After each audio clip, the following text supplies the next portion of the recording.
विद्यार्थियों, आज मैं जीवाणुओं में जनन के बारे में बताऊंगी। जीवाणु में जनन कायिक व अलिंग विधियों से होता है।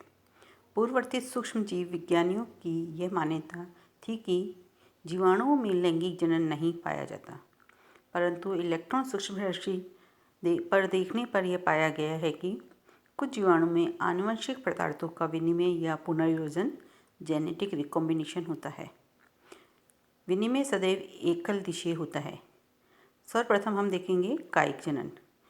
कायिक जनन जो होता है वह निम्न विधियों के द्वारा होता है। पहला द्विविखंडन बाइनरी फिशन, दूसरा मुकुलन बडिंग, तीसरा पुट्टी या सिस्ट और चौथा गोनिडिया या खंडी भवन गोनिडिया या सेगमेंटेशन के द्वारा।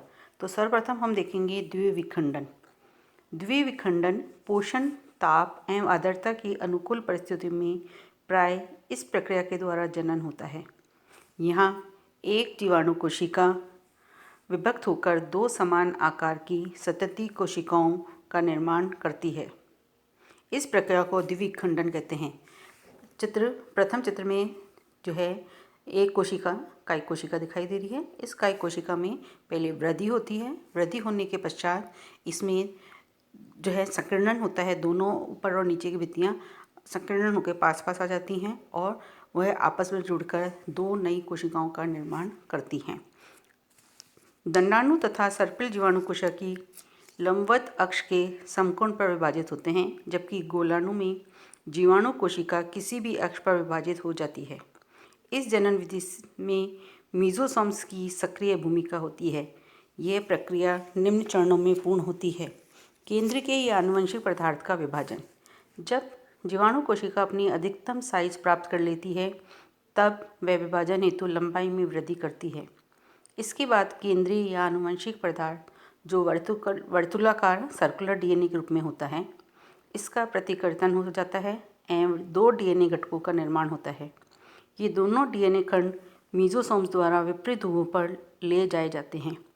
केंद्र के पदार्थ के विभाजन के समय तंतु नहीं बनते हैं, अतः इस विभाजन को असूत्री विभाजन कहते हैं। तो पहला था इसमें केंद्रीय आनुवंशिक पदार्थ का विभाजन है। दूसरा हम देख रहे हैं कोशिका द्रव्य विभाजन या पट निर्माण। केंद्र के पदार्थ विभाजन की अंतिम अवस्थाओं में जीवाणु कोशिका के मध्य भाग पर कोशिका झिल्ली अंतर्वलित होने लगती है। यह अंतर्वलन निरंतर केंद्राभिसरी क्रम में आगे बढ़ता है। कोशिका भित्ति कोशिका झिल्ली के साथ साथ वलित होती है एवं पट प्रारंभिक बनाती है।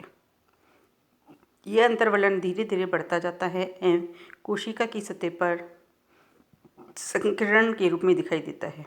यह संकीर्णन क्रमशः गहरा होता जाता है और जीवाणु कोशिका अंततः दो बराबर की संतति कोशिकाओं में विभक्त हो जाती है। अब दोनों कोशिकाएं अलग अलग हो जाती हैं। इस तरह कायिक कोशिका विभाजन में द्विखंडन के द्वारा एक कोशिका से दो कोशिकाओं का निर्माण होता है।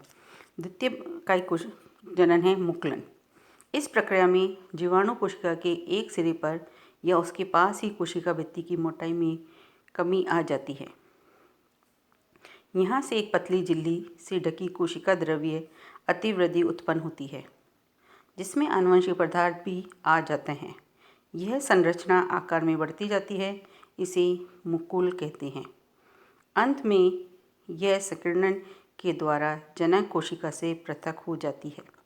अब यह संतति कोशिका मुकुल स्वयं जनक कोशिका के बराबर आकृति ग्रहण करके मुकुलन या कायिक जनन करती है।